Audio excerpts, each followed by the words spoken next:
Hakuna munhu ari kupinda mustreet akabata demo akabata pfuti banga. Hakuna munhu ari kupinda. Vanhu vari kupinda mustreet zviri peaceful. Kustate house uko kuchapindwa nevanhu vanenge vari kana kuti kuparliament kunotopindwa nevanhu vanobvumidzwa kusvika ikoko. Ndo vanenge vachikurukurirana navamunangagwa vachivanongedzera kuti tarisa uone zviri kuitika mumastreets, nekuti havagoni kuzotaurira vamunangagwa kuti tarisa uone zviri kuitika mumastreets. Vamunangagwa vacho vasina kana chavari kuona, nyika dzese dzisina kana chadziri kuona. Welcome to Greenlight International Trust Bring a Smile. Our 12th anniversary Bring a Smile, which will be held in Binga on the 26th of April. We are holding a fundraising dinner to fund this Bring a Smile on the 29th of March in Batanai Gardens from 7 p.m. to 9 p.m. We have tickets that we are selling from the cost of $10, $20, $30, and $50. Please get in touch and attend this fundraising dinner through our contacts that are written down there. I thank you. Kulian TV. Atibatike zvechopu chopu. Vana veZimbabwe. Vana veZimbabwe. Ndoda kuti nditaura. Ndoda kuti nditaure nditerereiwo zvishoma. Mbijana ipapa. Ndoda kuti ndikuudzei. Muchiri kurangarira zvakaitika muna 2017. Ndo zvinhu zvakanga zvichitaurwa nanyoka yemabhunu. Muna 2017 handi makaona kumacha kwakaita vanhu. Imi makamboona here munhu akaenda kuState House kuda kunopindira vaRobert Mugabe kuti ibvai pachigaro achibva from the street? Hapana, handitika. Vana veZimbabwe, shinurai. The same applies with the demonstration yamuruda kuti muite izvozvi. Imimi hamusi kuenda kunopindira vamunangagwa kumba kwavo, hamusi kuenda paproperty yemunhu kana paproperty yenyika kuenda kunoviolata. Hapana chamuri kuenda kundoita. Muchange muri mumastreets sezvamakaita muna 2017 vana veZimbabwe muchimacha. Handiti muri kupanzwa. Nzwisisai zvinhu. And chinhu chinonakidza ndechekuti makatombozviita zvinhu izvi and you know what to do and how to do it. Handiti mazviona manje. Ayo mayouth eZANU-PF ayo wakafanana anaparadza mufana uyo. Zvaari kutaura izvo idzungu. Unoziva mwana kana achiri mudiki, mukomana kana achiri kukura, achiri kumazera anonzi youth aya, anenge achiri nedzungu. Simba rinenge rakamuwandira zvokuti pese pese anenge achingofunga kuda kushandisa chisimba nepamwe panhu pachisingakwana. Chisimba hachishande pese pese. Inini chaiye ndinotori nepamwe panhu pandotopfugama pana baba wangu, but baba wangu inini semuyeji namudhara Munangagwa. Hati mazvinzwa. But ndikakutaurai kuti ndine pandinotopfugama pandotonyatsoonototi aiwa hapana pamanjeka. Apa pakuda vahombe apa. Apa pakuda vakuru. Handiti muri kupaona. Saka haazvizive mukomana uyu aikutyisidzirai uyu. Nana Mebho chinomona vari kufungidzira vada kukutyisidzirai. Hakuna munhu ari kumanikidzwa kuti aende kuState House. Handiti muri kuzvinzwa. Mukaona makuenda kuState House kusvikonofesana nevanochengeta paState House, zvinoreva kuti munenge makutoita hondo. Handiti. Of which zvinhu izvozvo hazvisiri izvo zvinoitwa kana vanhu vachiprotesta. Haisiriyo protest inoitwa nevanhu. Isusu vanhu tinenge tichifladha mumastreets nepese patinenge tichiona pari possible kuti tikwanise kuenda kunoungana nepatinenge tichiimba, takanyora zvimabhodhi zvedu takaita sehameno tichiita whatever zvatinenge tichiita zvinenge zvichirepresenta protest, zvinenge zvichimecha newedhi rekuti protest. Hati muri kuzvinzwa. Saka hatisi kuziva kuti vari kupromisa zvibhakera neviolence avo vachazorwa nani, asi hazvirevi kuti hatigone kurova. Hazvirevi kuti isusu hatigone kurova, asi chete kuti tinenge tichiita zvinhu zviri pasi pemutemo, nekuti hatidi kuti tikanganise zvinhu zvakataurwa navageza. Hatidi kukanganisa vari kutitungamirira. Tichafamba pasi pemazwi evari kutitungamirira isusu. Handi muri kupanzwa vano veZimbabwe. Nyatsokubatisisa izvo handiri kutaura izvo. Iwai mazwi akatokosha, iwai handitotaura iwai. Handi muri kuzvinzwa.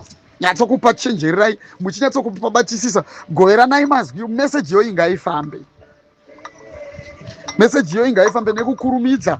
Hakuna munhu ari kuenda kunobata munhu kola. Mukaona munhu ari kutobata munhu kola, munhu yehaasi paprotest, ndiye munhu weyuthi yechikwata chaanaparadzai naNatino Machakaire. Munhu iyeye kurumidzai kumuunganira motomubvunza kuti wazviwana kupi, ataure zvakanaka nyaya yake, nekuti we are not going to fight.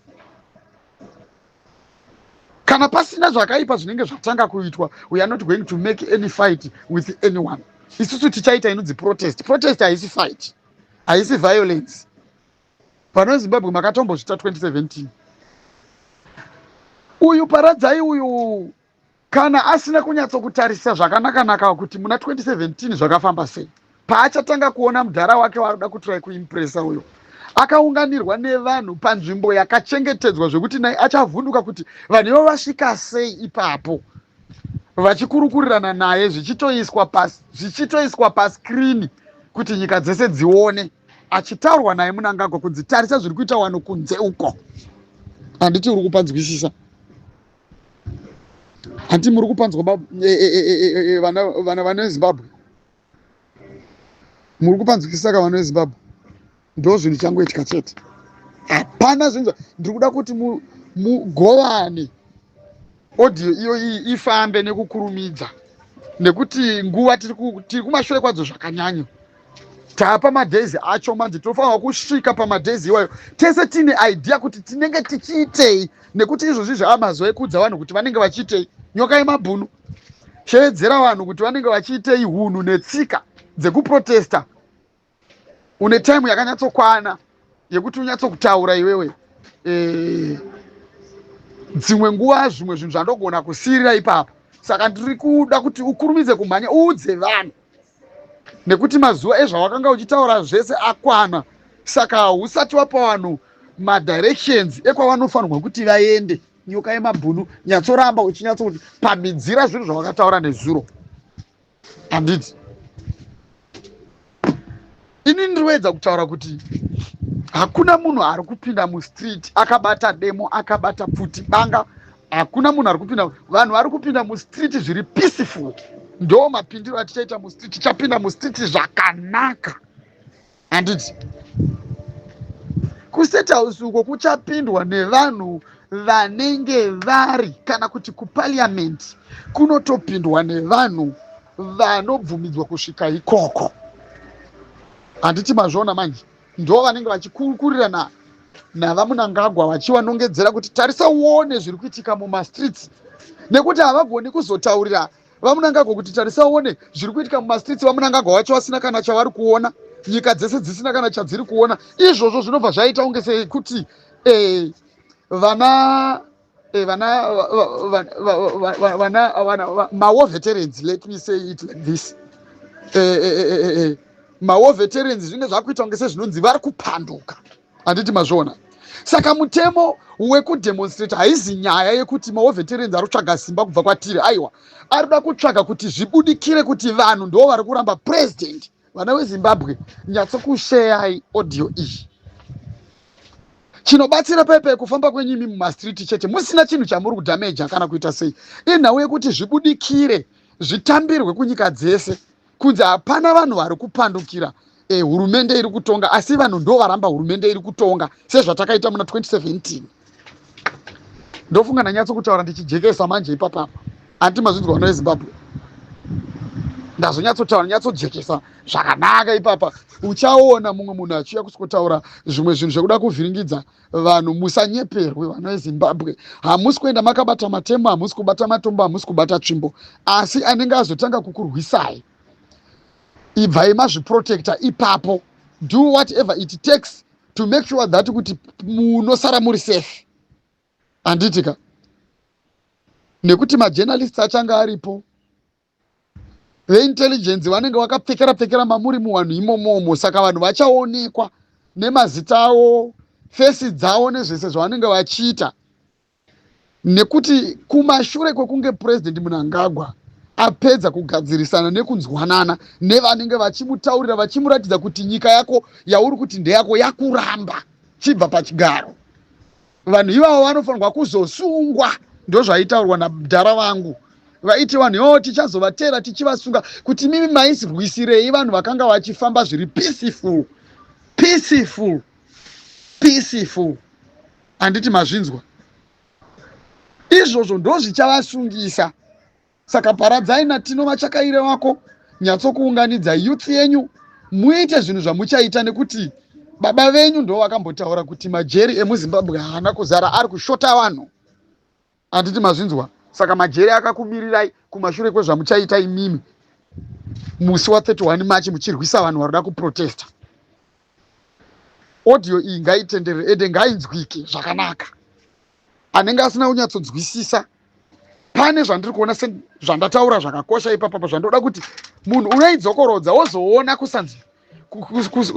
kusakubatsira kwayo audio iyoyi wanyatsokumbodzokorodza uchinyatsonzwisa kuti zvichange zvakamira sei. Vana veZimbabwe zvimwe zvinhu tinotaura tine hasha, zvimwe zvinhu tinenge tichitaura takaita sei, but kutaura chokwadi demonstration yemusi wa31 hakuna munhu ari kubuda akabata demo, asi achazouya nedemo pakati pevanhu, iyeye muchazomuona achitokurwisai. Handiti mazvinzwa? Wese wamuchaona akabata demo, ibvai matotanga kutomubvunza kutoti iwe uri kutamba nani mutambo wako, nekuti isusu hatina kuuya kuzvibhakera kunoku. Anenge atouya kuzokurwisai munhu yeye. Make sure kana kuti vanhu ivavawo kuti munovabvisa pakati penyu, imi muchisara muri safe. Hazvisi kureva kuti munenge muri mega, kunenge kuine vakawanda. Vandataura kuti vanenge varipo pakati pazvo, vanenge varipo, vanenge vachikutsigirai. And kekupedzesera ndiri kudzokorodza ndichiti jeri harina kuzara. Makamunzwa iye Mnangagwa wacho achitaura kuti jeri harina kuzara, ari kushota vanhu. Saka zvakanaka kuzobata vanhu vari chibhanduru tovakanda kujeri uku, enda hatina chikafu chekupa mhandu kujeri. Vanofanirwa kuzvinzwisisa. Izvi ndikutotaura nevarakashi, vakomana vari kuzviti varakashi avo, anaTino Machakaire netimu rake wese, ana Paradzai Mufana uyu akabudikira achiti tino kudhifendai, tinorambidza protest ichaitwa musi wa31 March. Saka ndiri kumutigadzirira uye uite unhu hwako. Paunenge uchiita unhu hwako, baba wako achibva wachipedza kutaurwa nawo, unenge uchiuya uchikoletwa kukandwa kuseri, nekuti izvozvo zvauchaita hazvisi kuzomisa vaMnangagwa kubva pachigaro. Pauchatanga kuzviona kuti zvinova kubva pachigaro, ndo pauchaona vakakomberedzwa vachiratidzwa zviri kuita vanhu munyika, vanhu vachitaura kuti ibvai pachigaro. Saka vana veZimbabwe, zvichikumbirwa muuzhinji wenyu, sezvakataurwa kunzi futi nevari kumadiaspora, endai kumaembassy, maoffices avo, muende kuskonodisturba ikoko, muchiita demonstration zvakare iri peaceful. Handiti mazvinzwa? Saka ndiyo nguva, kana paine zvimwe zvamuchazoudzwa nanyoka yemabhunu, ndiye anowanzouya achikupai maupdates, achakutaurirai. Handiti tiri kunzwisisana? Nekuti mazuva ekumashure zvainetsa kuti uudze vanhu kuti manzwa here zvataurwa nanyoka yemabhunu, nekuti vanhu vakanga vari in between, vaienda uku neuku, saka zvasisingaiti. Asi izvozvi I'm sure now maakugona kuti munyatsomunzwisisa nyoka yemabhunu, kuti zvaanotaura zvinozobudikira futi zvichitaurwa zvichizadziswa nevaridzi. Saka anogona kudzoka ipapa achizotaura nyaya iyi, nekuti audio iyi anotoiziva, achatoinzwa, ende achazvinzwa kuti ndataura. Achadzoka kwamuri achigadzirisa zvaanoda kugadzirisa ipapa. Handitika? Asi protest yamuchaita vana veZimbabwe, musambofa makanyeperwa, is not going to be violent, is going to be a peaceful. Anozouya achida kuzointerrupta achazosangana nazvo kumashure kwekubviswa kwamudhara vake, nekuti vachabviswa. Izvozvi ndo zvandotokupromisai kuti aiwa kubviswa vachadii, vachabviswa. Handiti mazvinzwa? Kubviswa vachabviswa. Handiti mazvinzwa? Ende kubviswa pavachabviswa ipapa ndo pachazosungwa vanhu vese vanenge vakaita mhosva during the protest. Muchasungwa zvekusungwa zviya, ende muchasungwa zviri legendary. Kastatement kanyoka yevabhunu. Saka vanhu vachasungwa. Ndiri kukumbirawo kuti audio iyi muitenderedze. vana vezimbabwe vazive kuti vachange vakamira pamatanho api. Zvimwe zvichazoya zvichitaurwa nevamwe vanhu vakaita sana nyoka yemabhunu, vachazoya vachizokuudzai, but izvozvo zvandataura ndo zvimwe zvacho izvozvo, kuti itai protest iri peaceful. Musave nechinhu chamunopwanya, musave nechamunodestroya, musave nemunhu wamunomhanya muchidzingirira pasina zvaaita. Imi muri kuprotesta kusheredzera kuti vamunangagwa ngavabve pachigaro, zvinofanirwa kuti zvionekwe nenyika yose pasi rose worldwide chete. Ndo zviri kudiwa kunzi imi muite vana veZimbabwe. Ndo juti renyu chete iroro, kufamba muchifladha mastreets muchisheredzera kuti taramba vamunangagwa ngavabve pachigaro, ngavasiyane nenyika yedu, muchitaura zvese zvamunonzwa muchida, zviri mumwoyo yenyu imomo muchazvitaura. Ndimunoziva zvamuda kutaura, zvamunenge muchideedzera. Vamunangagwa vachizvionera vega kuti muri kuvaramba vana veZimbabwe. Ndo zvamunenge muchiita chete imimi. Avo vachazoya vachizodawo kurwisai, muchavaona vachisangana nezvinovakodzera. Ipo panguva yavanenge vachitoya kuzokurwisai ipapapo, muchatoona zvichatanga kutoitika, vachitoya kuzokurwisai ipapapo. And nemimi futi, don't back down, defend yourselves. Ipapo ndinokuvimbisai, defend yourselves. Musazosara makakuwara aiwa nekuti muri peaceful. Mukaona mumwe munhu akuuya nenzira dzisingaiti, try to defend yourselves. Handiti mazvinzwa? Asi tichazomutevera kumashure, tozoenda kunomutora tichimurongedza maakakodzera, nekuti munhu yeye haafanirwe kurarama muvanhu. Vanhu ivava havafanirwe kurarama muvanhu vakaita saana Paradzai naana Tino vari kupromisa kuda kurwisa nyika yese iri kuchema nhamo nematambudziko dzairi kuenda kuno tambudzwa naMnangagwa. Aiwa, hatisi kuzombofa takavaregedza vachiita zvinhu izvozvo, hatisi kumbovaregedza. Mazvinzwa? Saka musavhunduke, endai munofamba zviri peaceful. Izvozvo haisi mhosva. Ndosaka zviri kunzi protest yamuri kunzi muri kuda kuita iyi haisi protest yekuti imhosva. Aiwa, iyi inokurudzirwa pasi rose. Protest iyoyi iriko kunyika dzese, iyi inobvumidzwa iyi. Saka inofanirwa kuitwa zviri peaceful, hapana wamunorova, hapana wamunodii. Asi mukazoona anenge akuuya pakati penyu, zvidefendei. Ndofunga mazwi angu manyatsoanzwisisa zvakanaka, ndati zviite sei, zvidefendei imimi pachenyu, kuti murege kungokuwadzwa nekuti imimi muri kumacha zviri peaceful. Aiwa, ipapapo panozodewa kuti munhu uzvidefendewo. Asi mukutanga kwavo kwavachaita violence, vachange vachionekwa kumashure, they are going to be followed up, vachikandwa munzvimbo dzavanokodzerana nadzo, nekuti vanhu ivavo havazosiyiwe vachigara mumacommunities. Havazi vanhu vane kodzero yekugara mukati mevanhu. Vanhu havapandukire nyika. Saka ikoko kunenge kuchonzi kupandukira nyika, kupandukira constitution, kupandukira nyika. Saka kana Tino Machakai naParadzai wake vafunga kuti vada kupandukira nyika, vachasangana neshamhu yemutemo.